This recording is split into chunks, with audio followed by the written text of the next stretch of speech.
Good afternoon. It's Tuesday, the 15th of March, 2016, just after 1 o'clock. Welcome to UK Column News. I'm your host, Brian Gerrish. With me in studio, Mike Robinson. And we'll be joined by live video Skype link by Guy Taylor, who will be giving us a personal update on his arrest and adventures with the police system. But before we go there, of course, a word on the weather. As you can see, I'm back in shirt sleeves, so the weather in Plymouth is pretty good today. Lots of blue sky, sunshine. It's apparently sunny in Herefordshire. It's also sunny in Pembrokeshire. Haven't got other reports around the country, but Glasgow, unfortunately, is a bit on the cloudy side. So there we are. But nothing, the weather doesn't compare with the financial storm which is unfolding, Mike. Well, indeed, and we've been reporting over the last few months on the attempts by Western financiers to attack China, and particularly the Chinese currency. So it's quite amusing that Bloomberg here has had to report that the Chinese government has proved a stronger adversary than many traders anticipated. Bloomberg says policymakers have gone to extreme lengths to prop up the yuan, ramping up intervention, clamping down on capital outflows, and waging a rare verbal campaign to restore confidence in the currency. And Bloomberg says that the people damaged by this, because what they're saying here is a $562 million bet. In fact, they're saying that the losses are likely to be $800 million on top of this, $532 million, and the investors include some of the industry's biggest names. So, as you know, we've been suggesting that George Soros is one of those biggest names, that he has been running an operation similar to the one he ran against the pound a number of years ago. And this time it seems like he's had his fingers burnt. What a shame. Taken on the Chinese. Indeed. Well, that must lead us nicely into Russia. Well, indeed, and here we are. There's the three stooges. This is Defense Minister Sergei Shoigu, Sergei Lavrov, and Vladimir Putin.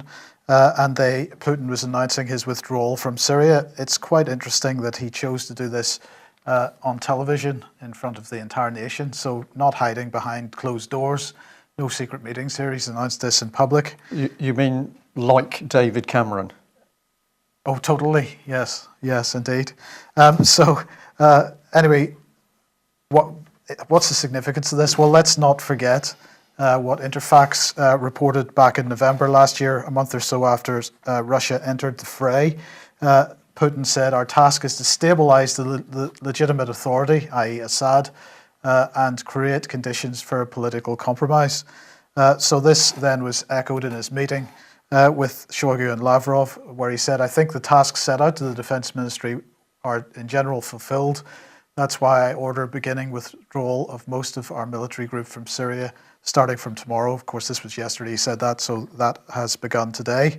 But what's not being widely reported is the fact that in the background, Putin has been building alliances with opposition groups, not including the West's tame terrorists, of course. I'm pretty certain he's done this with Assad's cooperation, admittedly, well, possibly with one hand tied behind his back. But anyway, the new Syrian opposition group, according to this article in Global Research, has been formed at a meeting of at one of Russia's bases, and these people are likely to attend the new Geneva peace talks, which are starting today, and that was according to the Russian ambassador to the United Nations. He said, we are pleased to note that the UN Secretary General's Special Envoy for Syria, Stefan de Mistura, and his office have welcomed the formation of the new moderate opposition group, and Mistura has promised to negotiate the issue of inviting representatives of the group to the Geneva negotiations. So hopefully that will happen. Now, needless to say, the Western media is happy to publish the bitterness of our great leaders and others over Russia's relative success in Syria. And this is an article by Ivo Dadler, who is president of the Chicago Council on Global Affairs. He was the US permanent representative to NATO. So he, of course, is running off a diatribe. What has Russia accomplished? Absolutely nothing. It has cost them an absolute fortune. And this article, this blog post on the Financial Times website is, how would we describe it, full of vitriol, bitterness, and propaganda. Nastiness. It's just bitter and nasty, Brian. And of course, the U.S. State Department refusing to allow Putin to take any credit for what's going on there, claiming to have killed, well, one of their own, perhaps, here. This is a top Islamic State commander dead. He's been in hospital for a week after a US-led airstrike in Syria. So the US pretending to continue to attack ISIS.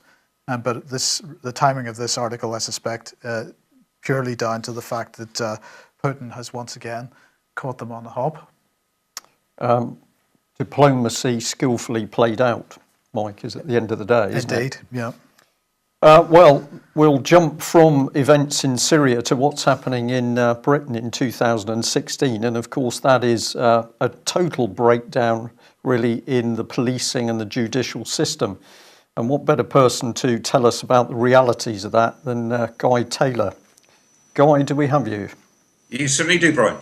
Yes. Well, hello, Guy. I'm glad that you are now out of custody. Let's keep it simple. Would you tell the audience what's happened to you over the last 48 hours? Right, on Sunday night, myself and Linda went to bed early because we'd had the grandchildren all weekend.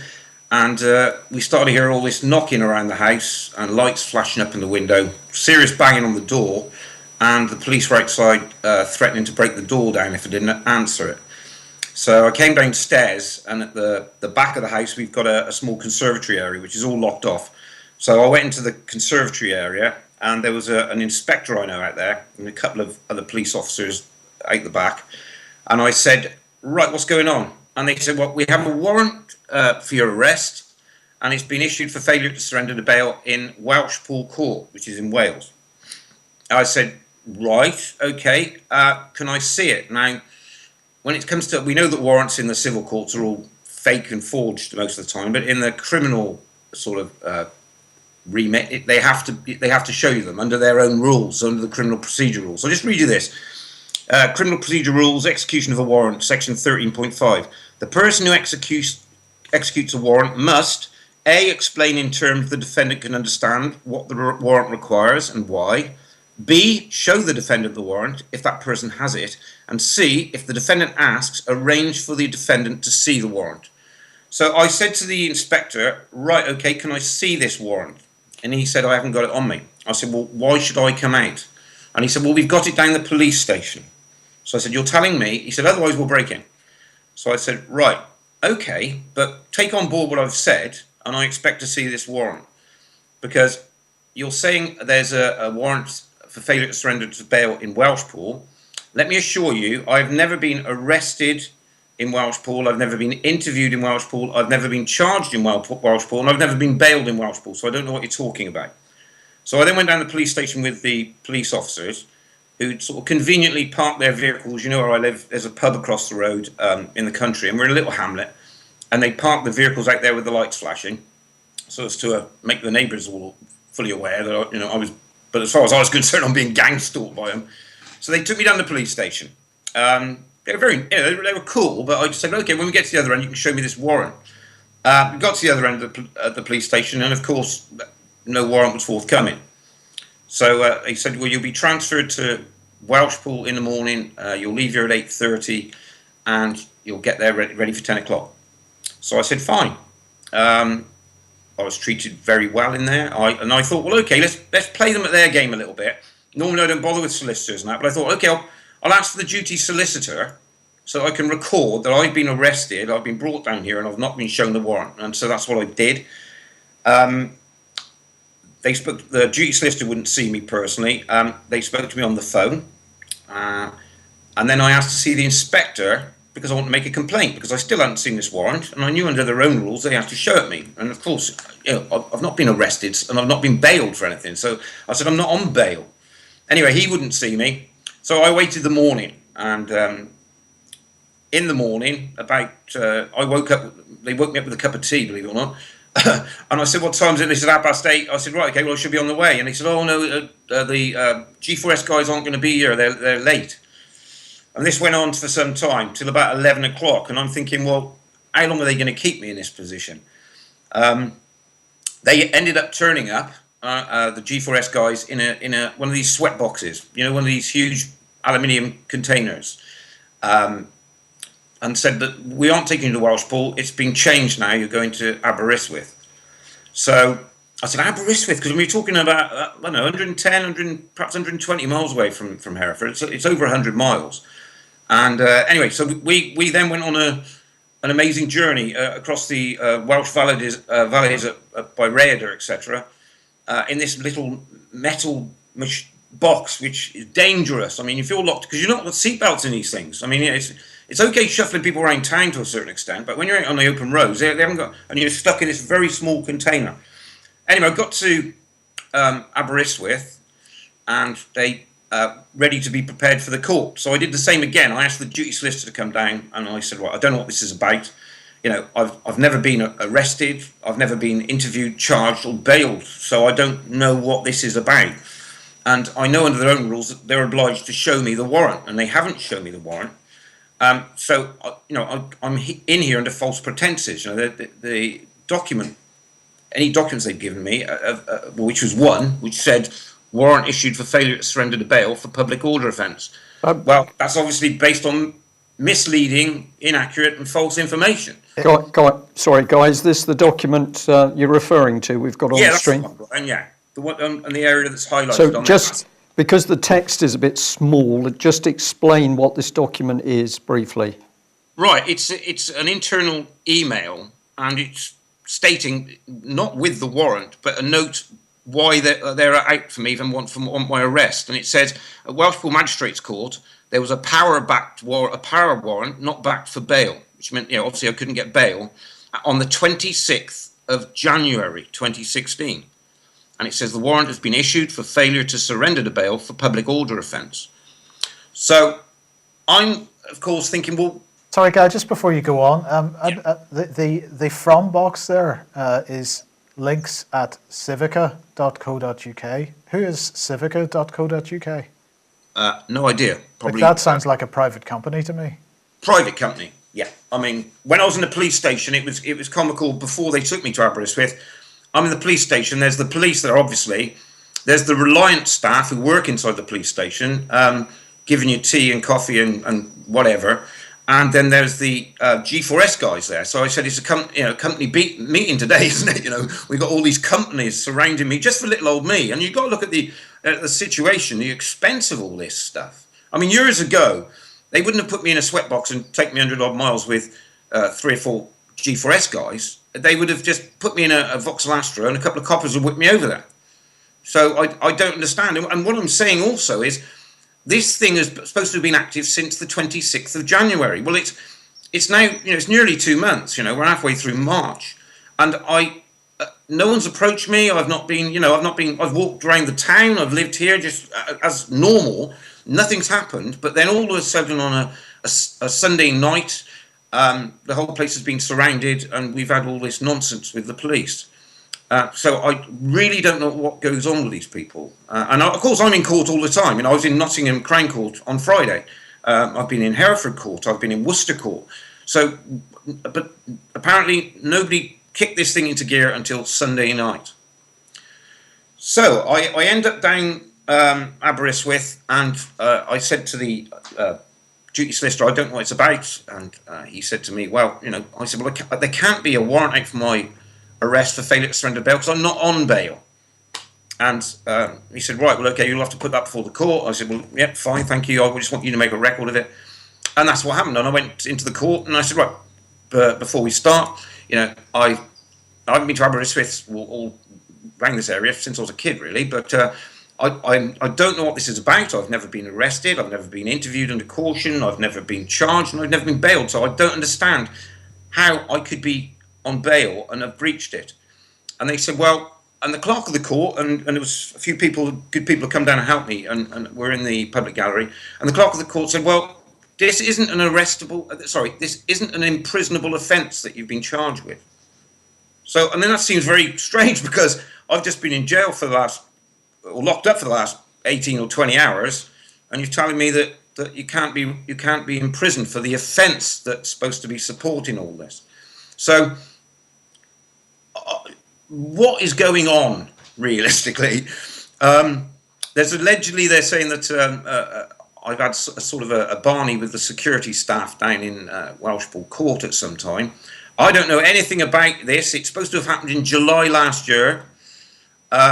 So again, very interesting. And we won't know until the documents come through. And the clerk of the court, I said, I need to see the warrant under section 13.5 of the criminal procedure rules I'm entitled to. And she agreed with me and said, yes, you are.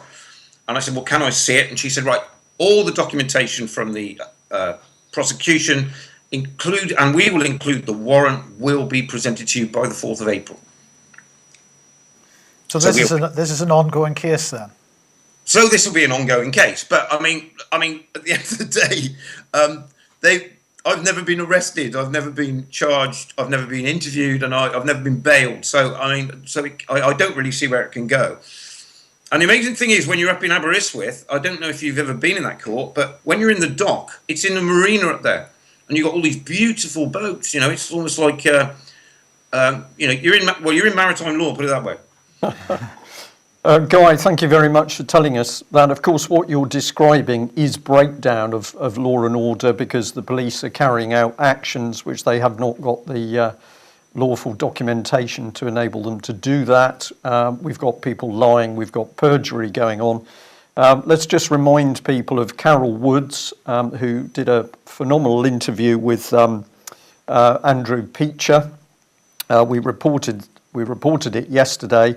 But what started to happen already is that people are now challenging the chief constable, because ultimately this man is responsible for Carol Woods' safety. Carol Woods, for those of you who don't know, former social worker, started to blow the whistle on things going on around children and particularly corrupt land deals.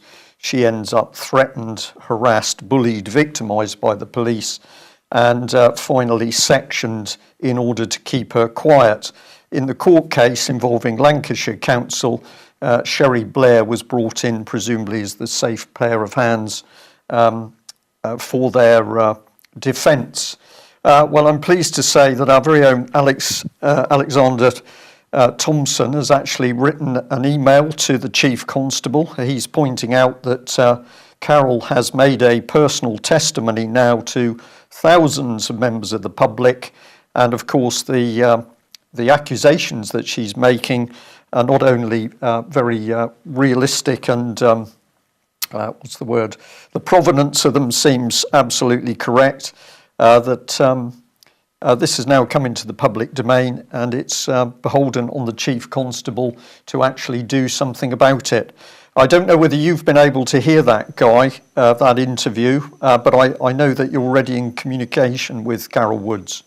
Yeah, that's right. And in fact, I was due to talk to Carol a couple of days ago. When this was all going on, it had been arranged for me to speak to her, and I mean this is the situation.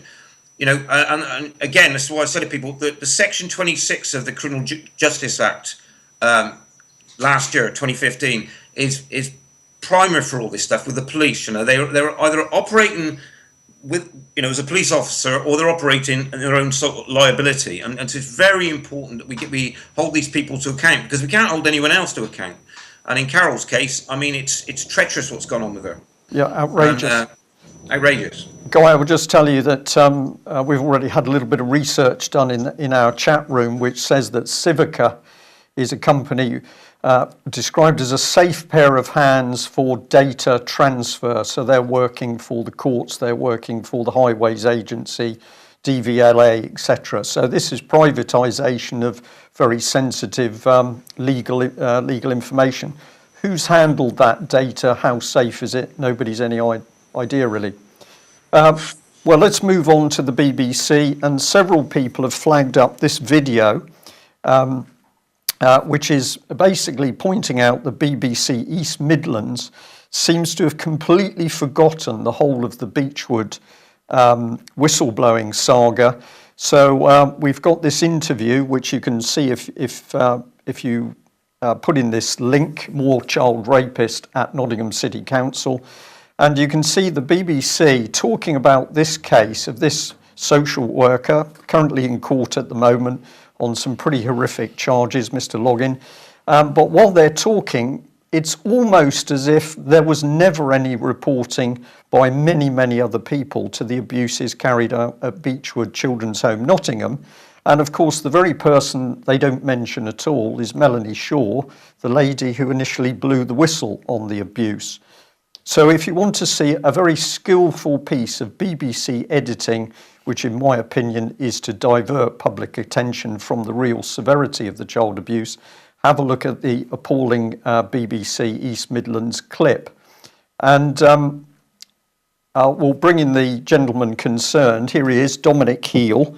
So he's the man sitting there on the couch with his blonde lady. And in his Twitter page, he's saying this, and please, dear God, it's your bias, not your bias. Thank you. So somebody's obviously already pointing out the bias of the BBC. He's not interested in the accusation. He just thinks their grammar needs to be picked up.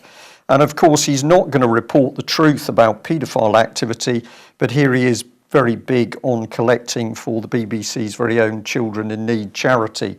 So I don't know about the general public, but as usual, I smell something pretty unpleasant here with the BBC. No mention of Beechwood, no mention of Operation Daybreak, no mention of the other children's homes involved, and of course, absolutely no mention of Melanie Shaw, the lady who blew the whistle on the abuses in the first place. It's quite incredible, Mike, isn't it? Indeed. The arrogance of these people. Well, contrast that with this. We got an email saying it's incredible that a man can be arrested for leaving his daughter in his car for 5 minutes while he nips into a chemist shop, yet paedophiles in high office are allowed to get on with their lives unhindered, as we've just started to show. Furthermore, I seem to remember a certain Prime Minister, whose name escapes me, leaving his kids at a pub. The country gets crazier by the minute. Well, of course, the man who did that was none other than David Cameron, and he just happened to forget that his young daughter was at the pub.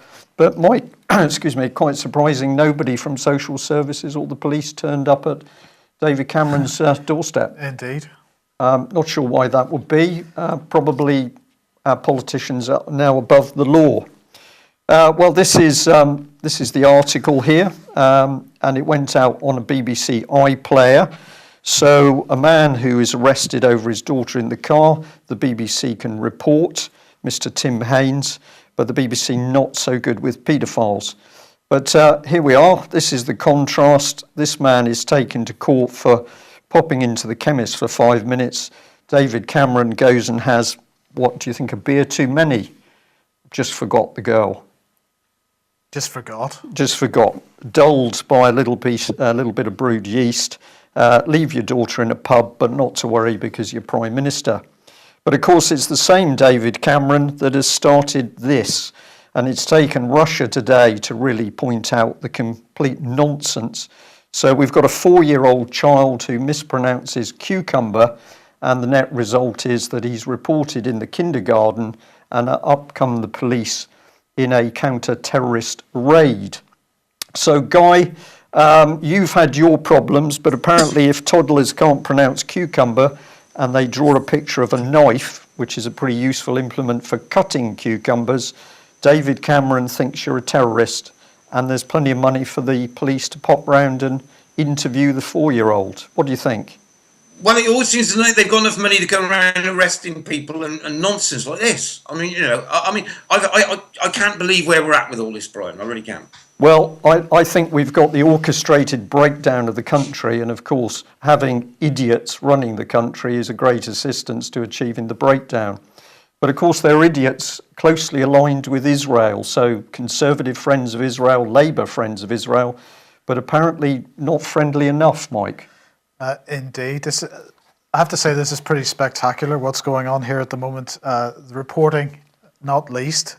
So here we have the Telegraph. The Labour Party is increasingly anti-Semitic. This is by Tom Harris, a former Scottish Labour Party member, politician, was a former press officer, at the Labour Party, stood for the Scottish Labour Party leadership election but was beaten, was MP for Glasgow and for Glasgow South, and lost a seat in 2015. And he says, does Labour, my party, have a problem with anti-Semitism? And he goes on to highlight some tweets which back up his suggestion that it does.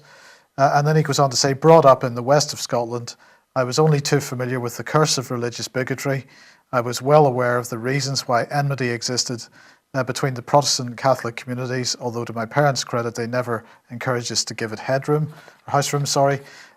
Similarly, although there were no black faces among the population of my small Ayrshire town in the 70s, I knew all about racism, but anti-Semitism, what on earth is that all about? And so he goes on.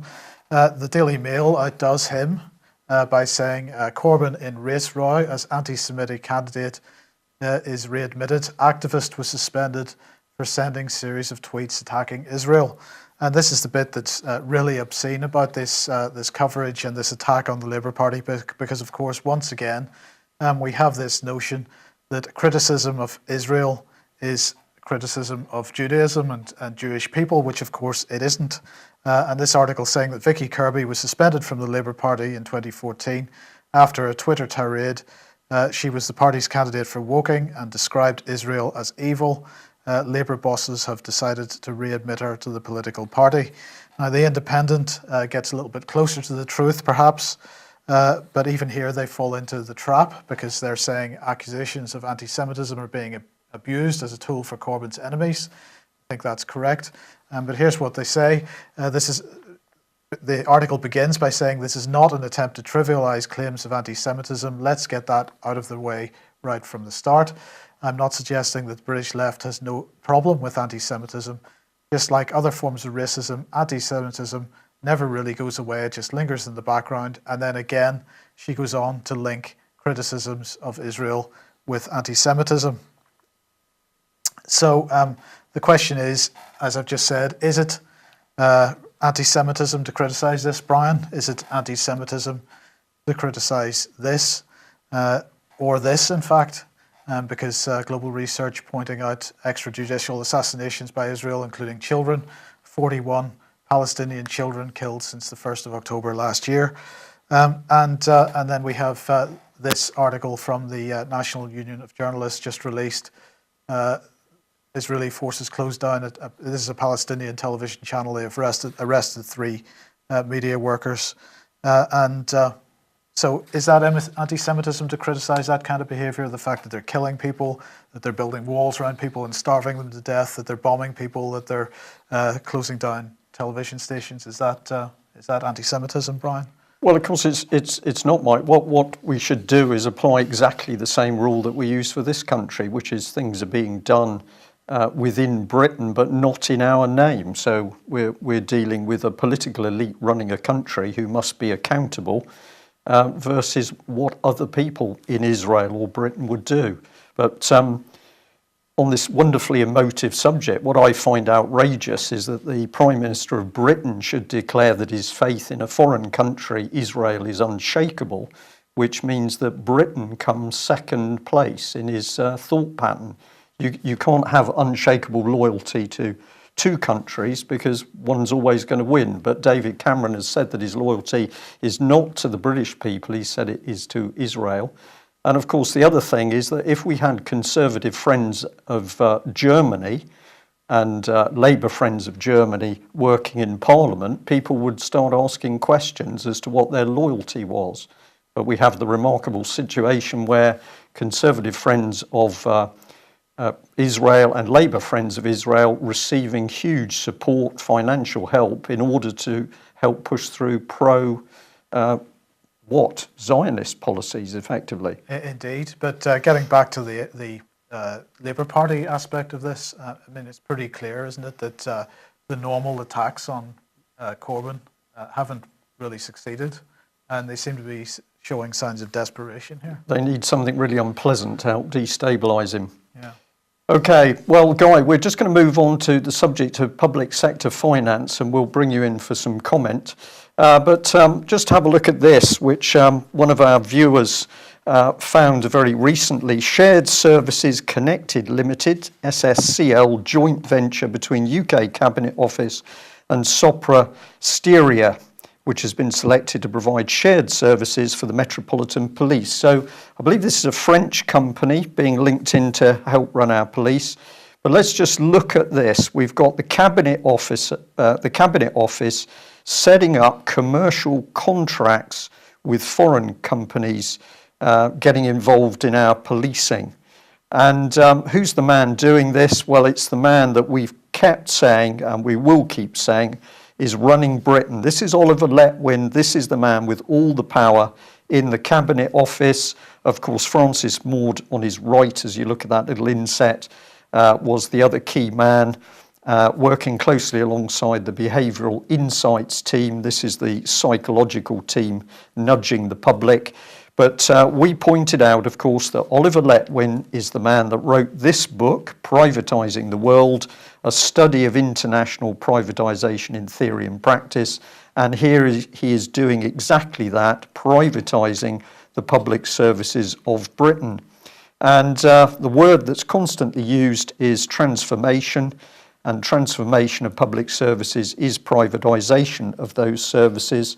And Civica, which we've just mentioned, Guy, in relation to you, also uses the word transform in its public wording. So here we are. This is a bit more of it. The Metropolitan Police Service has signed us £260 million 10-year deal, but there's been trouble because other contracts with the Department for Business, Innovation and Skills have been terminated. So here we've got the sheer chaos being inflicted in the public sector as it is transformed. What does that transformation mean? Well, it absolutely means that we are talking about privatisation. And if you're not convinced by that, somebody sent me this little invite, which is to a nice conference here, From Surviving to Thriving. Here's the wording, reshaping the public sector. And if we go and have a look at some of the people in this organisation, I will just say they look very nice people, but I'm just not convinced by what their experience really is. They claim to have worked in all sorts of sectors, but no real detail. But if you come down to what these people are really about, the small text here, you can check this yourself. They are absolutely talking about privatisation and organisational transformation. So this is hidden in plain sight, I think, but what is the Tory party doing? Privatisation of everything. Here we are, open forum, death of the NHS, money, profit, corporatisation, and here's a big talk about the 5-year plan for the NHS. And if you look at the speakers and the areas that they're dealing, the journey into a new era of healthcare. I see the bodies coming out of the hospitals, Mike. Is that what the future is for healthcare? Is to get rid of the useless eaters, new models of working, overcoming workforce challenges, people who don't want the system challenged every 5 minutes, you've got to get rid of them. We've got the prevention agenda, addressing health inequalities, and on it goes down to maximising value and improving business and financial management. So no doubt about this, this is the privatisation of the NHS. Guy, just 30-second comment. Is this our imagination or is something really nasty going on here? I mean, I think we know exactly what it is, and it's in your face treason. That's what all this stuff is, really. You know, there's another agenda going on behind all this nonsense of the political stuff that's going on, and we're just dealing with treason. It's in your face. I think they can get away with it now. I couldn't agree with that more. Have a look at this, though. Very interesting. Somebody sent this through to us. It's the Shropshire Star, revealed Shropshire Council's 61 million held in reserve. They're saying that Shropshire Council needs to cut more than 77 million over 5 years. There's going to be cuts in leisure centres, swimming pools, museums, arts, parks, maintenance. They're all in the firing line. But we just wondered whether it was the fact that the British Constitution Group, the UK column, and yourself have been talking about the Section 151 officers and the fact that these huge reserves are being held by the councils, suddenly we've got Shropshire saying, well, we're going to lift the lid on those finances in order to protect our ratepayers. But there's a bit more going on, because Mr Walton, Shropshire Council's head of finance, governance and assurance, whatever that is, said that Shropshire Council has built up reserves to manage risks and known liabilities as a mechanism to spread project costs over financial years, and in order to smooth the transition, there's the word, Mike, smooth the transition through severe budget cuts from the government. So I get the impression that they knew full well that this massive period of cuts was going to come. I think so. In which case, this is another lie on the general public, because there was never any upfront debate about those cuts. Well, it leads quite nicely into the budget, which of course is taking place tomorrow. And I have to say, Brian, you've gone through that little section, and I think this is going to be a section of it, because okay. This is from third section. Budget 2016 looks set for austerity 2.0. Now the budget tomorrow, of course,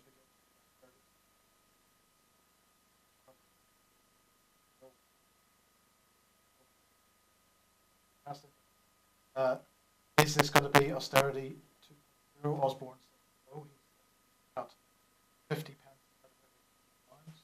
pence. That's really great, isn't it? Well, William Hague thinks so anyway. And he's saying so. We seem to have a sound problem, but can we just have a response from our chat box, please, as to whether we got sound? Okay, don't know. No, I think my mic has... See what we can do here. Just a minute. On this one. Yeah, okay, so I don't know whether this helps. Let's start that again. Tomorrow is the budget, and as I said, it begins at 12:30, so there's not any chance of covering it on the news in any detail, unfortunately, because the budget will still be on while we're broadcasting. But nevertheless, there's quite a lot of speculation about what Osborne's going to do. And the previous article there was suggesting whether this will be austerity 2.0. Osborne says it isn't. He says he's only going to be cutting 50p out of every £100, which apparently is really great, or at least William Hague thinks so, and that's what this article's saying. This is Hague's article in the Telegraph today. But in the meantime, Osborne was on the Tottenham Court Road this morning, and he was having a look at his great infrastructure development scheme.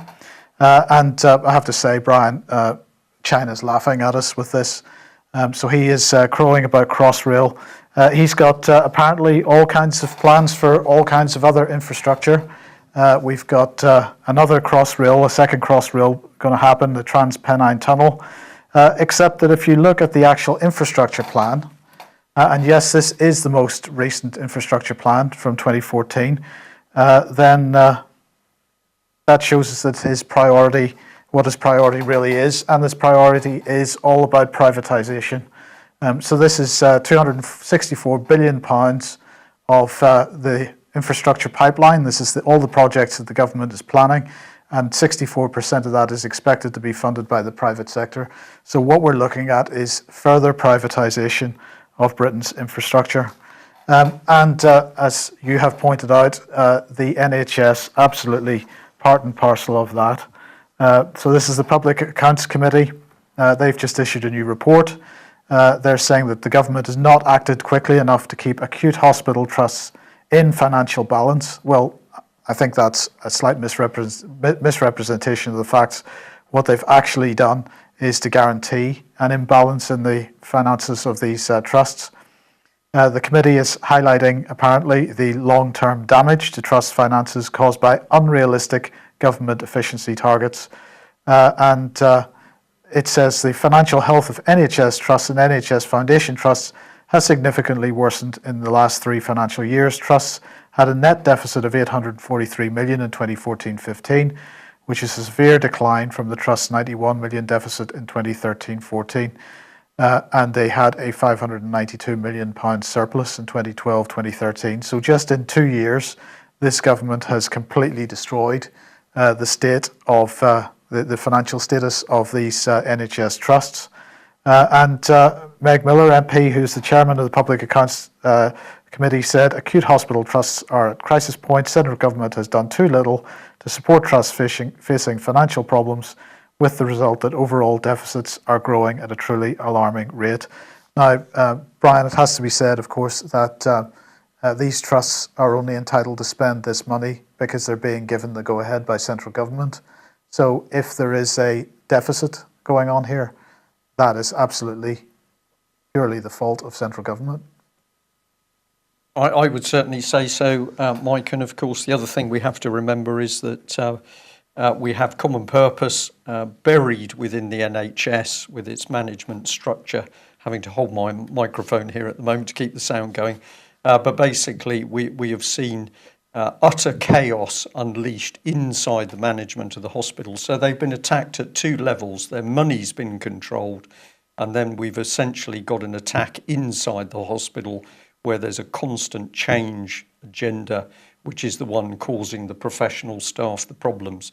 So this is devious, it's deliberate, it's calculated, it's being done without the public knowledge. It is treason. This is destruction of public infrastructure in order to weaken the country. And of course, people are dying in the NHS, the bodies are coming out. So is this manslaughter by our own government, or is it murder? I think it's premeditated, so there's no question it's murder, in my opinion. I would agree. Right. Look, I just wanted to highlight this article here on Vox Political. Let's strip away DWP deniability of benefit claimants. And what is being said here is evidence that the DWP is pushing an ever-increasing number of sickness and disability benefit claimants to suicide is mounting, right? But the DWP is refusing to accept that any of its policies are responsible because correlation isn't causation. In essence, this means that except in a very few rare cases, there is always doubt that the DWP's treatment of a claimant has led to their subsequent death. So why don't we ask benefit claimants to eliminate that possibility? And the author goes on to say that their friend had admitted quite casually to them that they had been having suicidal thoughts on a fairly regular basis. And so they have drafted a template letter to be sent. And I just wanted to highlight this because while I understand why this has been done and while I support the overall aim, I can't agree with the actual. I think that the actual template here is quite dangerous. There are two reasons why. First of all, what it's doing is asking the government to change its mind. That is never going to have any effect. But the other issue is the proposal here is to write to the DWP and admit or to declare that the DWP's actions are having an effect on their mental health. And under the present regime, with the way that mental health is being played out at the moment, this, Brian, to me, looks like a dangerous course of action. I would agree, because essentially if you flag yourself up as having a mental health issue, you are going to be immediately picked up by the MASH hubs, the mental health, and the MAPA hubs. So I think this wants careful consideration. But perhaps I could add to this that, of course, it isn't the Department for Work and Pensions. It's real people that are bringing these policies. So here we've got a petition that Ian Duncan Smith should resign over lies. Now, these are the lies that apparently, it showed the benefits of sanctions on people's lives. This was pushed out by the DWP, but in fact, it was pure lies because these were created cases. So this is deliberate propaganda and manipulation, came from the pen of this man. This man is the man who's culpable. And this has got to be misconduct in public office, which they're trying to get rid of, Mike. Absolutely. This is the reason. And let's bring in Owen Paterson, who we mentioned yesterday. Unbelievable low empathy from this man, wanted to put pensioners to work picking fruit. But of course, this is also the MP that refused to lift one finger to help Holly Gregg. So this man not interested in child abuse victims, not interested in elderly people, Ian Duncan Smith, not interested in very needy and vulnerable people. This is a dangerous low empathy government. And I get the feeling we're moving towards genocide. I've said it, certainly euthanasia, but we're now seeing something very sinister coming in. Guy, we'll just give you a quick response to that as we're approaching the end of the programme. Yeah, well, I mean, it's the order followers that we have to deal with on a day-to-day basis, like the police, yeah? And the order followers summed up for me yesterday when an inspector who was involved in the case said to me, well, I've only got 3 more years of this and I'm retired. And I said, do you honestly think, I said, your retirement's still there? Because, you're living under some illusion. I said, 5 years down the line, you'll have your gardening gloves on and you'll have no money coming through. That's absolutely a key point, of course. So many of the police seem to think they can walk away from their jobs, but they're going to walk away to nothing, no pension, and private companies will be doing the work they used to do. We're going to end on a few words to do with Common Purpose. Common Purpose, as a pernicious political charity, has never gone away, but these wise words were circulating today, so I thought I'd bring them on screen. It said in 1973, the UK joined the common market, and in the 1975 referendum, the people of Britain were conned into voting in favour of staying in the common market. Where's the next one? Prime Minister Heath, whose government entered into the accession treaty, and Prime Minister Wilson, who arranged the referendum, both knew the common market was simply a stage in the development of the European Union. At some point, those behind the takeover of Britain by the EU realised that they needed people whom they could trust to manage the new bureaucracy. Enter Common Purpose, which was established to recruit and train the commissars and apparatchiks needed to run this bureaucracy. And in the hidden agenda, from 1997, the new Labour government worked the 2 agendas. Firstly, the open agenda laid out in their manifestos, and secondly, the hidden agenda. And the object of the hidden agenda is the creation of a communitarian society controlled by the EU collective. In order to achieve this, the new Labour government ran a parallel administration made up of quangos and fake charities. A fake charity is legally a charity but effectively operates as a government department, receiving a substantial amount of funding directly or indirectly from government and operating as a government department. So that is a pretty penetrating assessment of what Common Purpose was set to do. And of course, as we see the decline in all the public sector at the moment, this is the result of subversion from the inside. We'll end on that note. Guy, thank you very much for joining us. Do keep us up to date with what happens next with the courts and the police around you. What more can we say? But it's quite clear to us we're now entering a very dangerous phase in UK as our key public services are destabilised, and we have politicians who are now prepared to say publicly they think if you can't work, they don't want to support you with a pension or subsidies. More or less, you should just drift into the care system to be euthanized.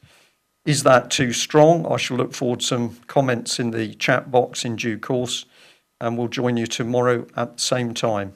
And announcement, after the news today, Ian Crane's fracking nightmare and humanity versus insanity will be played out, which has been particularly powerful over the last few weeks. So if you can, stay on to watch Ian Crane. Thanks for joining us. We'll be back same time tomorrow. All right.